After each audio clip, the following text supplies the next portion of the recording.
Antes de iniciar nuestro estudio sobre el tema del evangelismo, debemos reconocer su enorme importancia espiritual.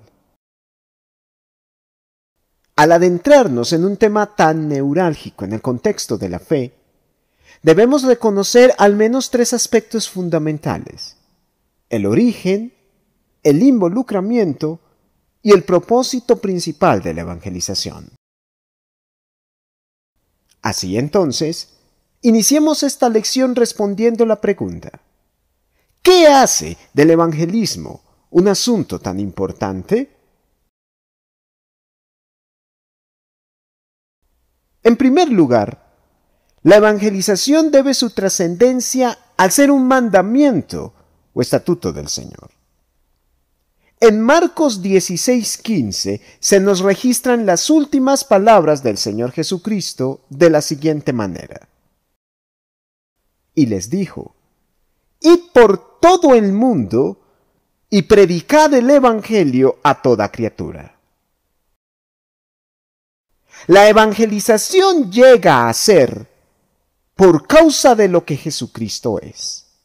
En Mateo 28, 18 al 19 se nos dice: y Jesús se acercó y les habló diciendo: toda potestad me es dada en el cielo y en la tierra. Por tanto, id y haced discípulos a todas las naciones, bautizándolos en el nombre del Padre, y del Hijo, y del Espíritu Santo.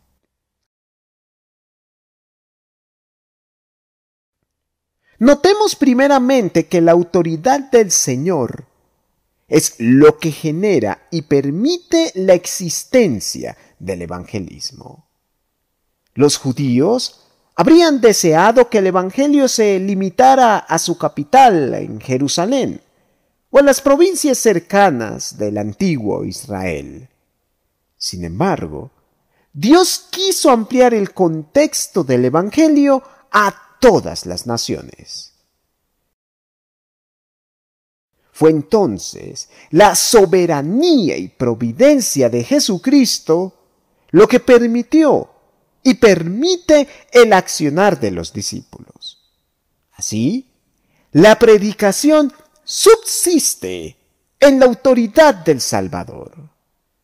Podemos establecer que cuando anunciamos el Evangelio, cumplimos al último de los mandamientos del Señor, sujetándonos voluntariamente a su autoridad. En Colosenses 3:17, el apóstol Pablo escribió: y todo lo que hacéis, sea de palabra o de hecho, hacedlo todo en el nombre del Señor Jesús, dando gracias a Dios Padre por medio de él. Si el creyente se mueve a partir de aquello que Dios le ordena a través del Evangelio, nada mejor para abarcar la revelación del Señor como la predicación de la misma palabra. Así entonces, predicamos el Evangelio porque Jesucristo nos lo ha ordenado.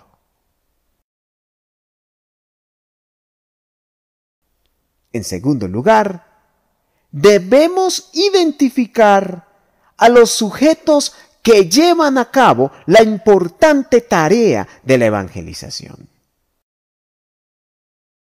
Si por un lado la autoridad del Señor Jesucristo genera la plataforma correcta para predicar el Evangelio, por otro, nosotros como cristianos llegamos a ser los mejores instrumentos para llevarlo a cabo.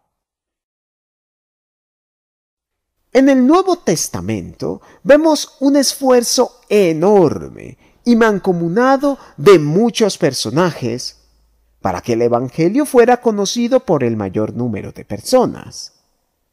En 1 Corintios 9, entre los versos 20 al 22, por ejemplo, el apóstol Pablo escribió: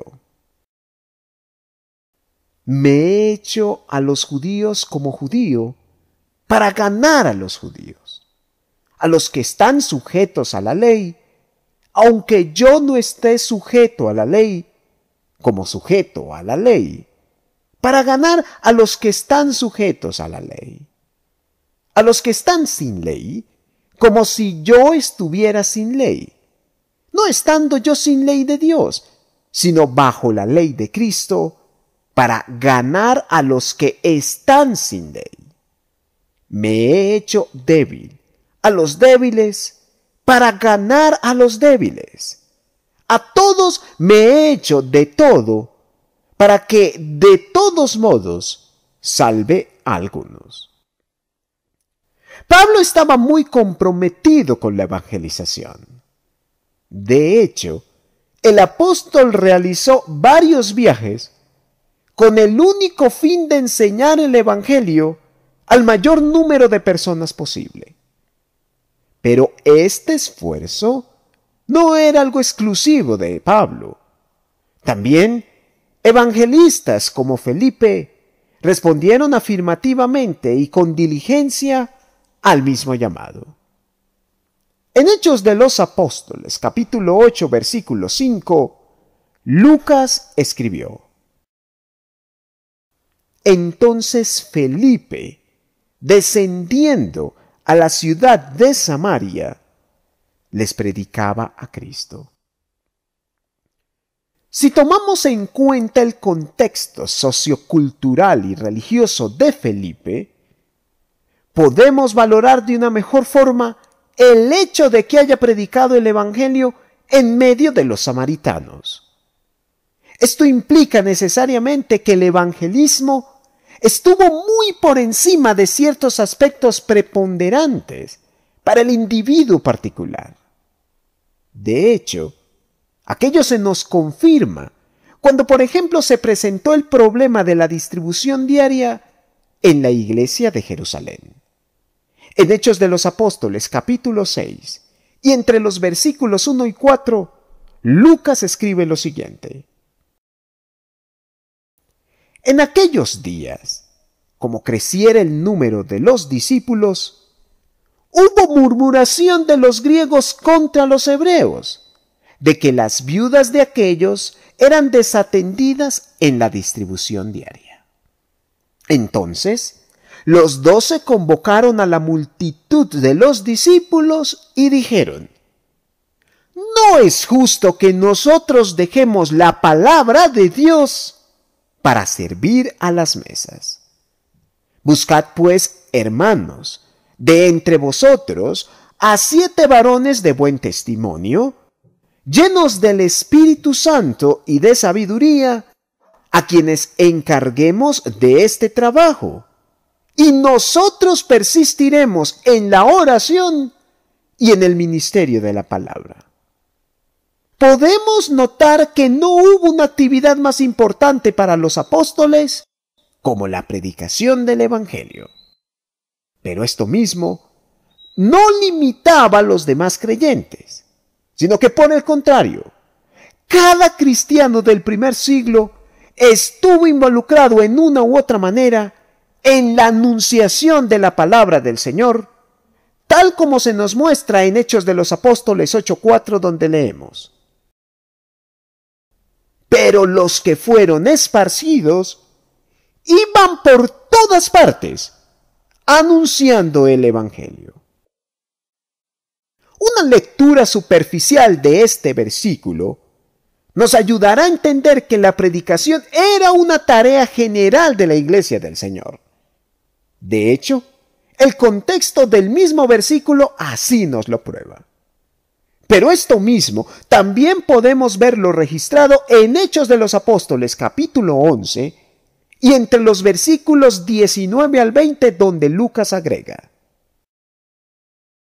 Ahora bien, los que habían sido esparcidos a causa de la persecución que hubo con motivo de Esteban, pasaron hasta Fenicia, Chipre y Antioquía, no hablando a nadie la palabra, sino solo a los judíos.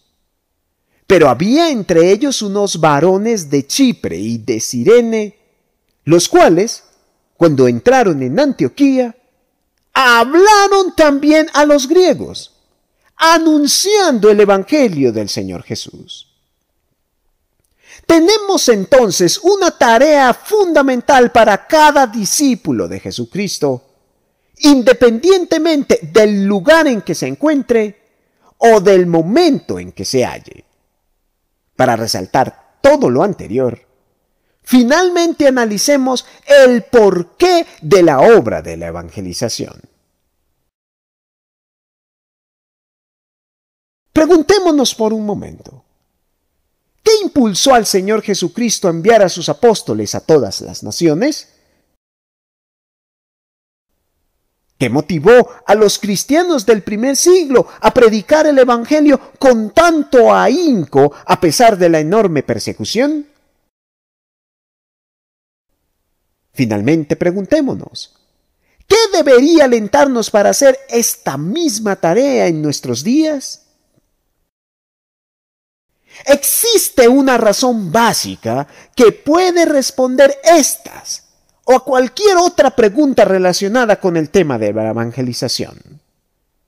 En Marcos 16:16 se nos escribe: el que creyere y fuere bautizado será salvo, mas el que no creyere será condenado. En 1 Corintios 9:22 Pablo dijo: me he hecho débil a los débiles para ganar a los débiles. A todos me he hecho de todo, para que de todos modos salve a algunos. Hechos 8:12 agrega: pero cuando creyeron a Felipe, que anunciaba el evangelio del reino de Dios y el nombre de Jesucristo, se bautizaban hombres y mujeres. Y en Hechos 11:21 podemos corroborar: y la mano del Señor estaba con ellos, y gran número creyó y se convirtió al Señor.